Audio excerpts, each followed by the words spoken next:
Our third speaker for today is Ms Tan Jun Jing, the Deputy Project Director in Gamuda. Ms Jun Jing is an accomplished project management professional with over a decade of experience in large-scale developments. As Deputy Project Director for Silicon Island Development, a joint venture between the Penang State Government and Gamuda, she leads the transformative Silicon Island Project, a 2,300-acre catalytic reclamation initiative in Penang. With a Master in Project Management and a Bachelor in Property and Construction Management, Ms Jun Jing has been instrumental in high-profile projects such as Gamuda Cove and the Klang Valley Mass Rapid Transit Elevator Works. Her extensive expertise spans business development, project management, and investor relations, making her a dynamic and knowledgeable speaker who brings deep insight into complex project delivery and strategic development. Please welcome Ms. Jun Jing.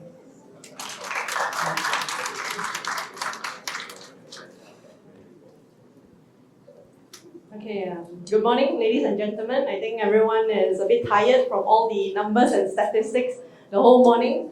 So I hope to, spice up the session by starting with a video first to give you a general overview of what Silicon Island is about, and then I'll take you through a simple presentation to go further in depth.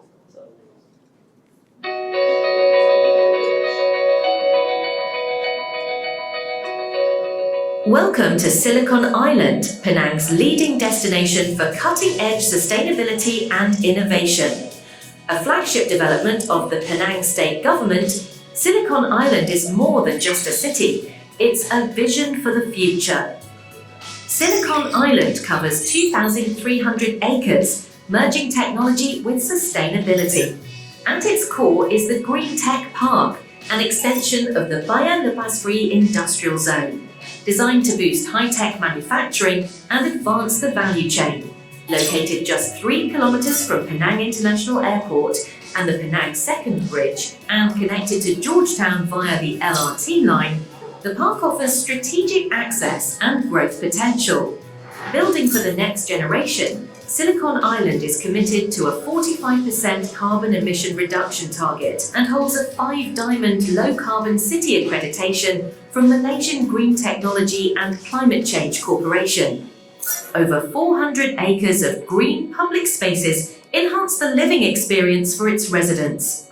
With over 100 kilometers of bicycle and walking tracks, Silicon Island supports a 70-30 public-private transport mode share through an integrated network of LRT, BRT, and water taxis. From affordable to premium homes, the 20,000 residential units cater to diverse needs of the community. Designed to support holistic living, Silicon Island features public amenities like schools, sports hubs, and food halls that enhance well-being and build a vibrant community. Silicon Island aims to attract like-minded individuals by creating an environment that fosters innovation and nurtures talent through industry-led courses and programs.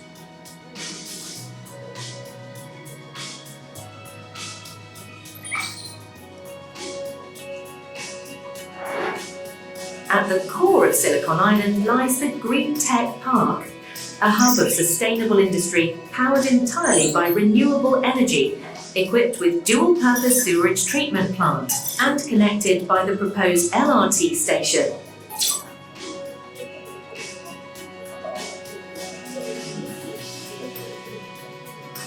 Charting the evolution of Silicon Island, the reclamation timeline highlights key milestones from 2026 to 2028.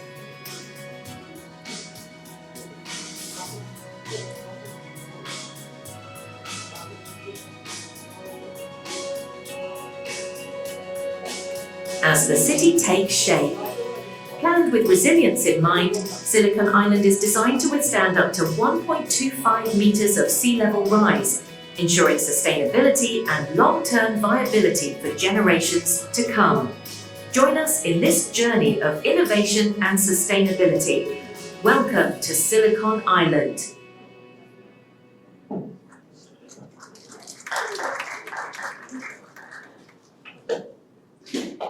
Okay, first and foremost, I'd like to thank Bursa Malaysia and Hong Leong Investment Bank for inviting me over today as a speaker. I hope after this session, everyone has a better idea of what Silicon Island is about, and hopefully, you will see through and watch out for this exciting project coming forward. So, firstly, Silicon Island is located in the state of Penang.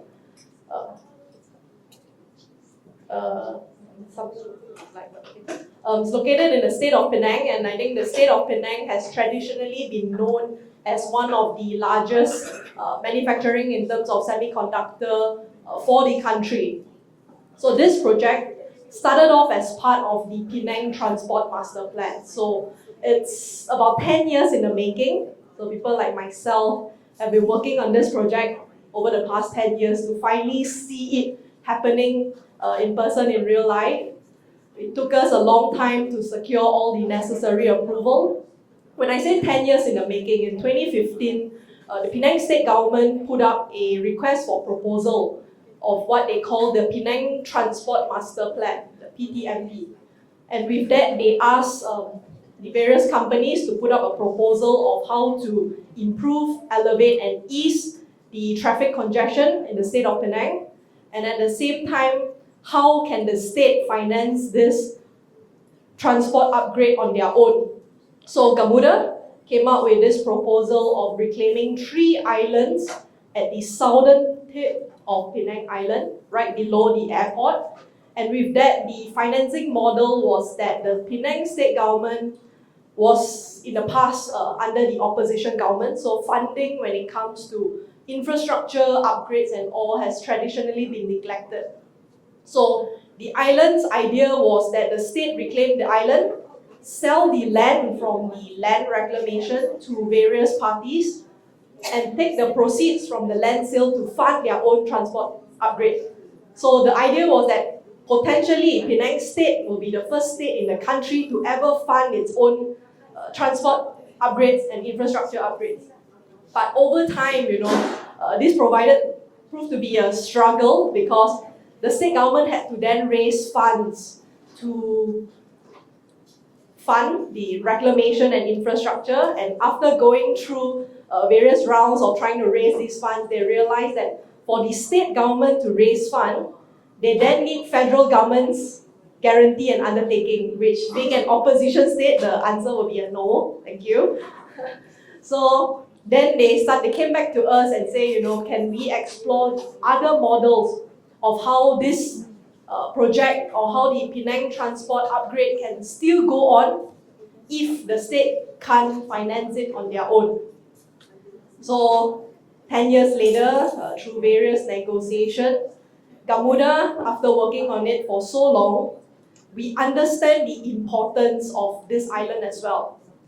Because Silicon Island is actually the first island of the 3 islands, but based on the layout plan you see today, you will only see 1 island because Island B and Island C has temporarily been put on hold because the federal government has said that they will now fund the phase 1 of the LRT, which was recently announced last Saturday, and the contractor has been awarded yesterday to Gamuda.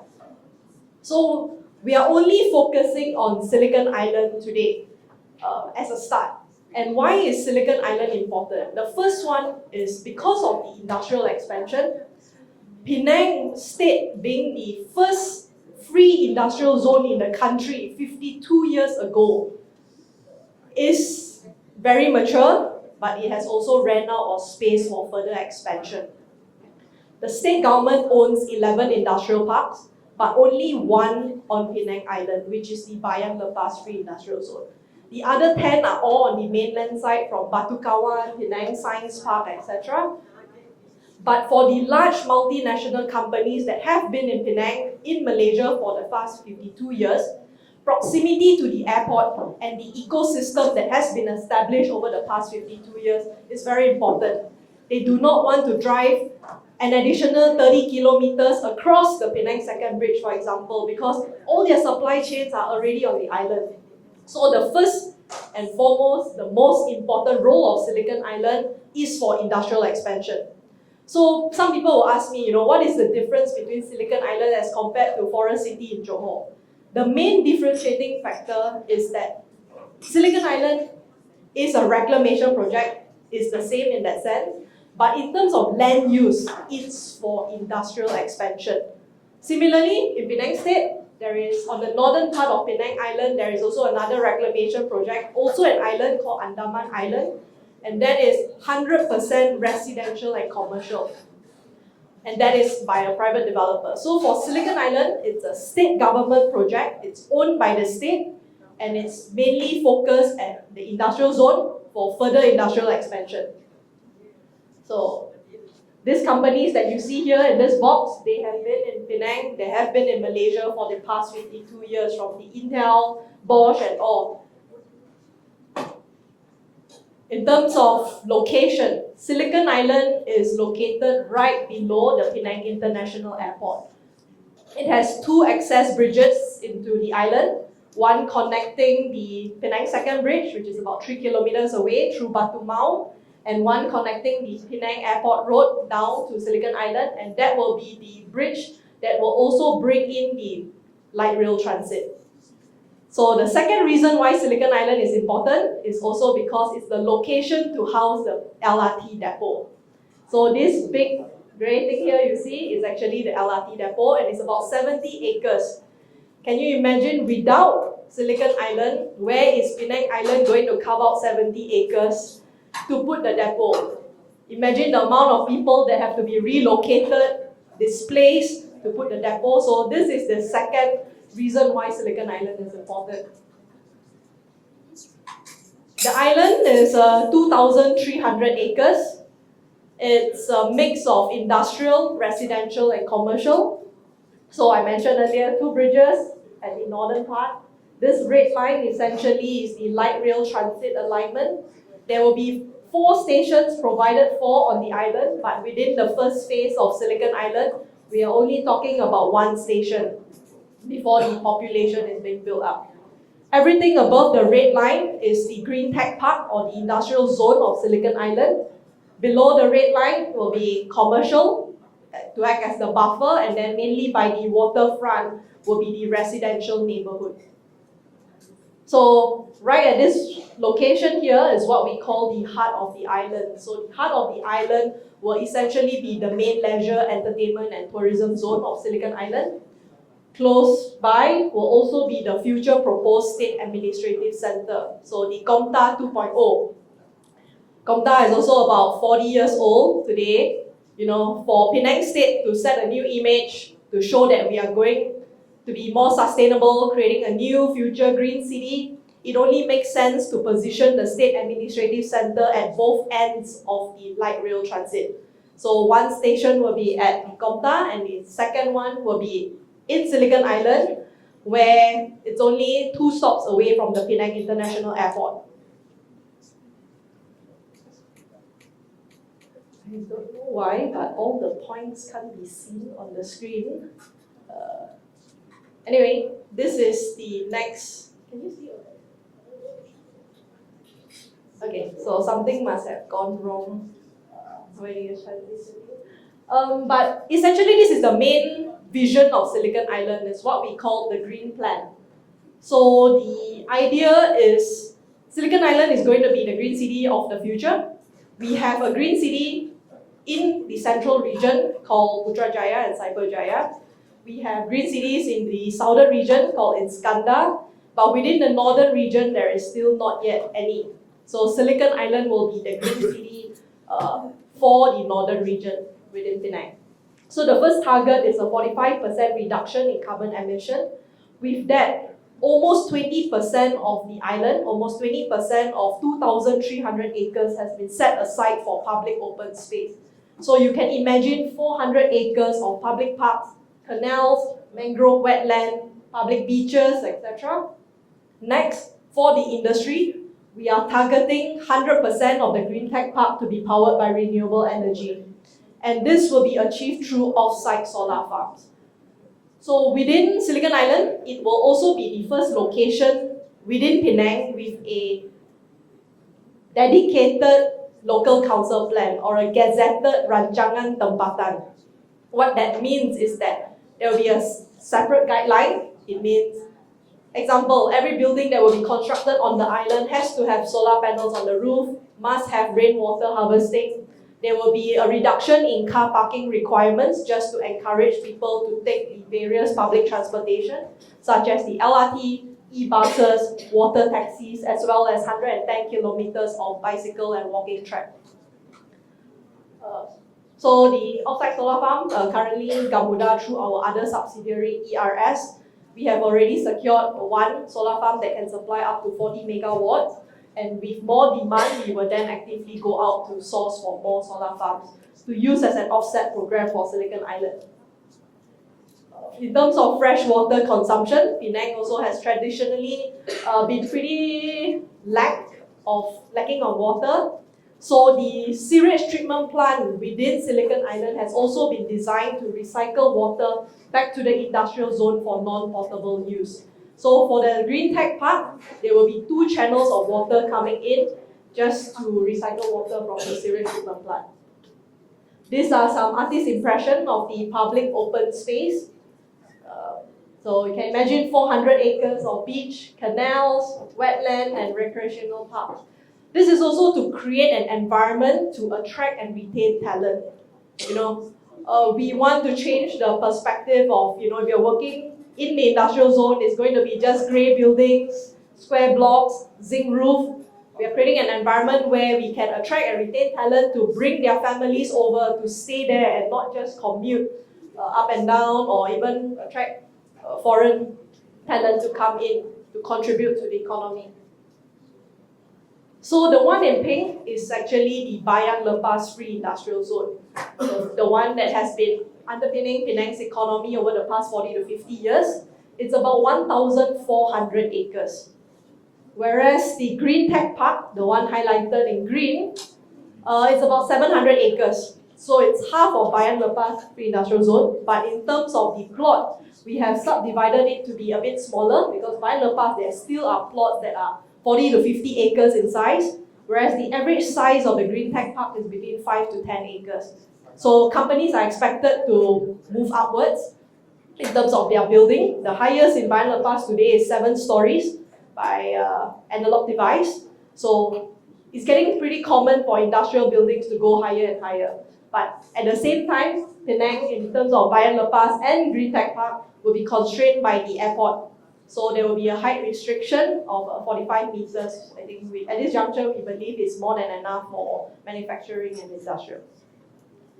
This Green Tech Park, this is the first phase, first 100 acres of the 700 acres to be made available. In terms of timeline, it will also be the first land to be put out for sale. So by this year, the land will be above water. It will take roughly a year to complete the ground settlement and all the various stability measures. By 2026 is when factories can commence construction, and hopefully by 2027 is when we will see operation commencement within Silicon Island. Why so short? Common question. So I'll answer it first before you ask me. This location was selected, the southern part of Penang Island, is because it's being protected naturally by the 2 arms that stick out below the Penang Island. So if you imagine Penang Island, I always say it looks like a turtle. And this island hides at the hind leg of the turtle. So that's why when we had 3 islands, it looks like 3 eggs within the island. So this location, number 1, is naturally protected from the open sea. So in case of tsunami ever happening again, it will hit the northern region and not here. Second, so previously with the tsunami, Gurni part was affected. Secondly is also the depth. Andaman Island's average depth in the northern part of Penang is roughly 7 to 9 meters deep. This location for Silicon Island is about 2 to 3 meters deep. So it's only 1 floor, you can imagine 2 to 3 meters. So we can fill it fairly quickly. In terms of settlement, it's also not too much. So that's why the speed. These are some of our key target sectors. It's a bit small, but Silicon Island with the existing Penang, Bayan Lepas ecosystem, we are targeting to move up the value chain. So Bayan Lepas will continue to focus on its existing manufacturing, whereas we're trying to encourage them to move and expand their semiconductor IC design, software development, focus a lot more on R&D and the more talent-intensive kind of operations, and to house them within an environment that is conducive so that we can attract and retain talent. So semiconductor IC design, software development, advanced packaging, medical devices, as well as a strong emphasis on global business services. Next, everything that you can expect within a city has been catered for within the master plan. I mentioned earlier, Silicon Island will have its own dedicated Rancangan Tempatan local council plan. Every plot of land on Silicon Island has been assigned a use, has been assigned a plot ratio, its density is all locked. So when you buy the land or when you want to develop the land, there is no, dispute with your neighbor. Why are you blocking my view? Everything is set out in the local council plan. It's very clear and you know what you are getting yourself into upfront. These are some of the components that we envision to be housed within the commercial zone to complement the manufacturing and the E&E ecosystem in the Green Tech Park. First is that within the commercial tower, education is one that is very important. Everyone that we spoke to, my team and I, over the past 4 to 5 years, we have spoken to almost all of the players in Bayan Lepas and Batu Kawan, just to understand what is their pain point, what they want to see in the new industrial park if it's being developed. The first question is, where's the talent going to come from? Who is training the talent? We are already so short of talent. If you're going to expand even more, how is it going to work? And when we ask them, what is your expansion plan? It's usually how fast I can expand is dependent on the amount of talent that I can get. So it's a chicken and egg situation. So that's why within the commercial, we have planned to house the education institution just to provide training facilities, courses within the commercial space. Why we don't build a dedicated university? Because it's very difficult, it's very costly, especially for government or private university. It's all got to do with dollar and cent. So the vision is to provide a space where the lecturers can just come in and do the courses. We will build shared facilities such as the auditoriums, the convocation halls, multi-purpose halls, gyms, etc. Next is Center of Excellence, incubator hubs, as well as just standard A-grade office space. Penang is very, very short of A-grade office space because traditionally most of the commercial space is in Georgetown and it's very old. It's not ESG compliant, it doesn't have the necessary certifications, it's not My Digital compliant. So even for GPS companies that want to enjoy incentive, they can't because the building itself doesn't provide them with the dual feed power, dual feed of telco provider provision, etc. You will be surprised at the prices of office space in Penang. I grew up in KL, I'm from KL, but when I went to Penang, I was shocked at the commercial office prices in Penang because some of it is even higher than KL. You're talking about shop lots, rental for my office. I'm trying to look for a sales gallery. It's starting at about 7 ringgit a square foot for a single story shop lot or just a ground floor. Some even say 10,000 ringgit just for a ground floor or 1,000 square foot, things like that. It's completely ridiculous from where we are coming from. But in Penang, it's different because of the lack of proper office space. Companies are using the shop lots as their main offices.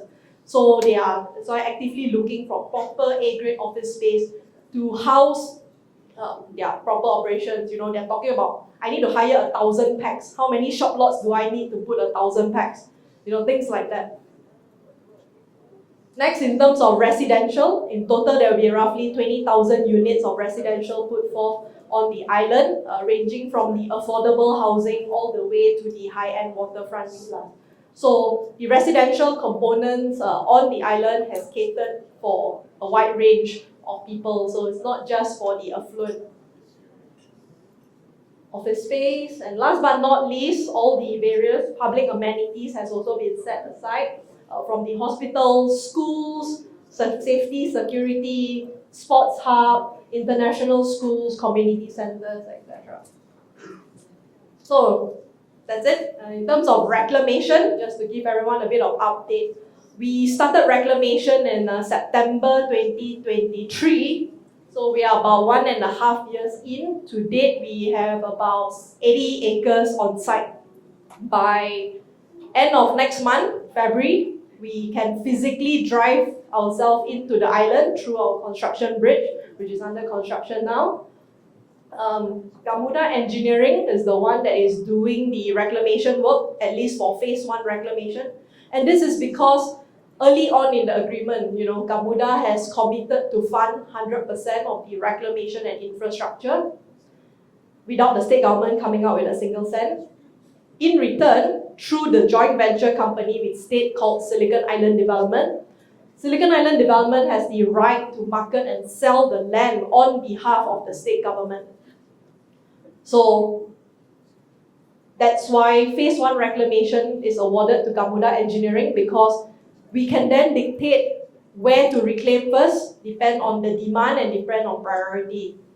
If there is more demand for industrial, we will reclaim the industrial first. If there is more demand for residential and commercial, we may slow down the industrial and go to the residential and commercial. Secondly, all the reclamation, like I said, will be based on demand. If demand is not so forthcoming due to whatever reason, financial crisis or another COVID, we can always ask our brother, Gamuda, to slow down so that the outflow is controlled. As compared to awarding it to any other contractor, they will just follow your start and end date. So that's why this is one of the ways we control our risk as well. So today, you can see the airport runway here. This is the bridge that is under construction to connect the main island to Silicon Island. We are starting at this corner because this is the deepest part in terms of reclamation. It's about 3 meters. Anything closer, our big dredgers can't go in. So that's why we had to reclaim like this, and then this is the location of the depot. So most of the Green Tech Park is actually positioned below the airport runway, whereas this corner will all be residential by the waterfront. That's all for me. Thank you. Any questions?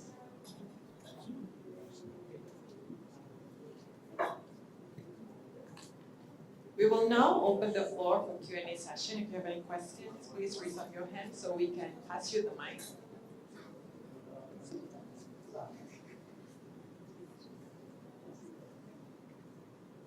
Yay, no question. Oh.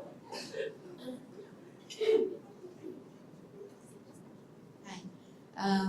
You mentioned that when you reclaim this Silicon Island, currently it's at this stage. It is based on the demand of which area.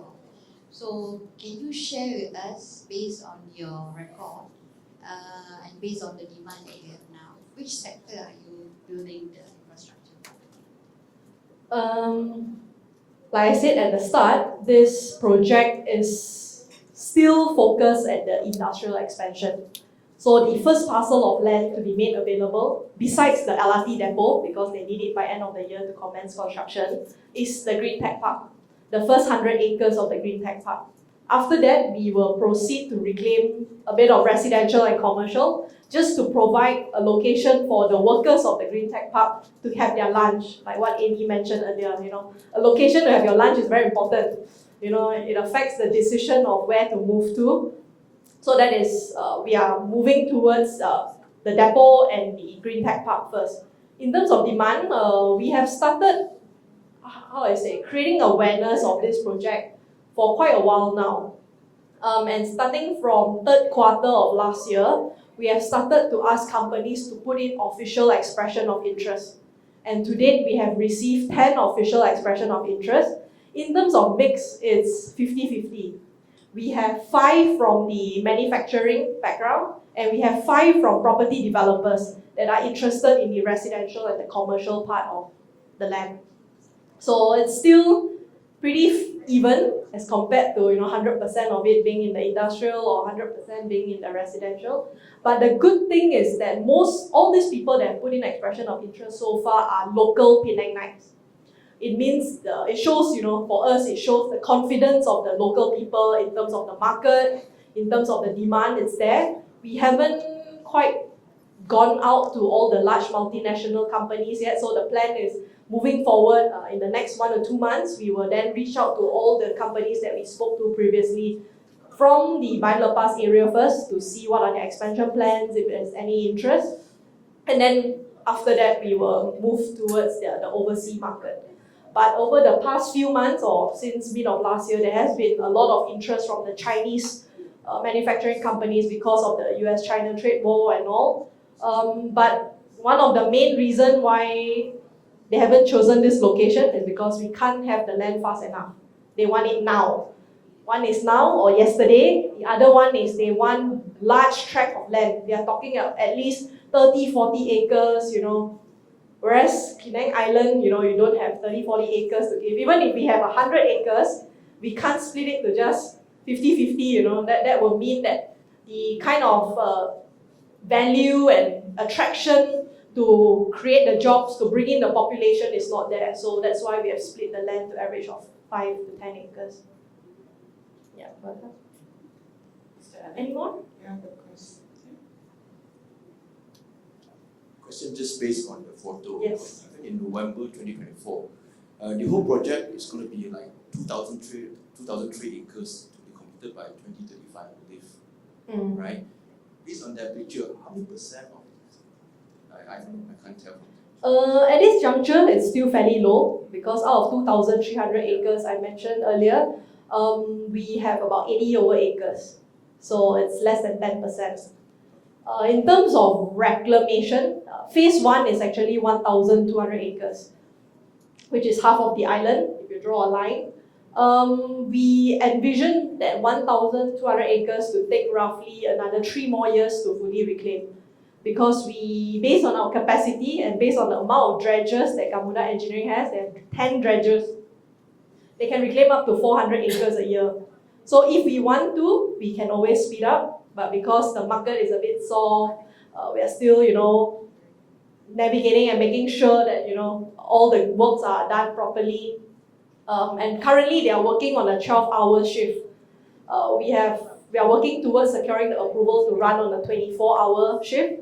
So it could potentially go up to more than 400 acres a year if demand is there. And the sand, people always ask where's the sand from. The sand is being dredged from the sea in Perak, so off of Lumut. It's a 100 kilometer by 100 kilometer site. So it's massive, yeah.